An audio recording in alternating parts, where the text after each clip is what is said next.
所以而家其實你都可以諗下，泰國係咪一個適合你嘅地方呢？如果你喺泰國生活嘅話，會係點呢？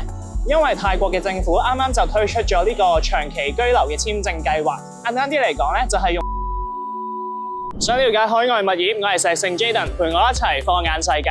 咁見到我身後嘅背景啦，咁大家都應該知道我而家就喺 Bangkok 泰國呢一度啦。咁每一次我嚟泰國旅行或者做嘢咧，其實都會覺得好似 stay 幾耐都唔想走咁樣。咁其實咧，除咗我啦，我相信好多香港人都係咁中意泰國呢一個嘅地方嘅。除咗好多嘢食、好多嘢玩之外，佢都融入咗好多唔同傳統同埋現代文化嘅氛圍啦。所以除咗我哋亞洲人之外咧，世界各地嘅人都非常中意嚟 Bangkok 呢一邊玩嘅。喺 Bangkok 咁當然唔係淨係食。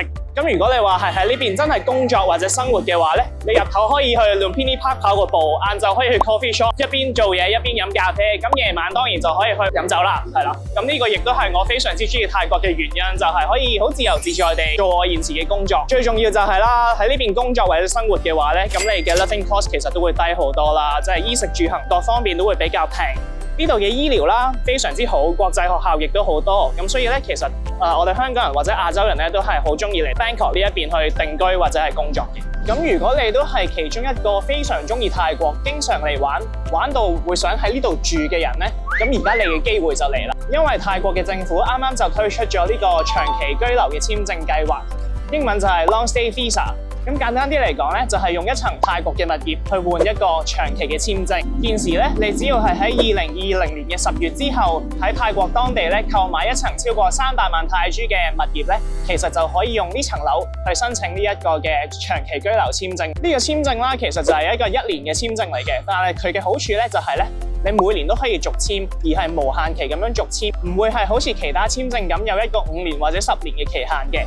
咁最重要嘅就係咧，其實你花嘅錢只不過係買呢個物業嘅錢啦，另外再加少量嘅行政費就可以擁有呢一個嘅 Long Stay Visa。關於呢個長期居留簽證咧，就有幾個特點嘅。第一個啦，就係如果你係主申請人嘅話咧，你嘅配偶、子女甚至乎你嘅家長、爹哋媽咪咧，都可以有呢一個長期居留嘅權利。第二就係你係可以永久續簽啦，唔需要每3個月或者半年就去移民局做一次嘅簽證。而家你每1年係唔需要出境泰國，而去移民局做一次續簽就可以㗎。咁呢個簽證一推出之後咧，我哋石聖已經收到非常多來自香港同埋台灣嘅查詢啦。我哋亦都已經着手幫唔同嘅客戶申請呢一個嘅簽證㗎啦。但係呢個流程其實咧絕對冇大家想象中咁複雜。你要準備啲咩文件？點樣去審批？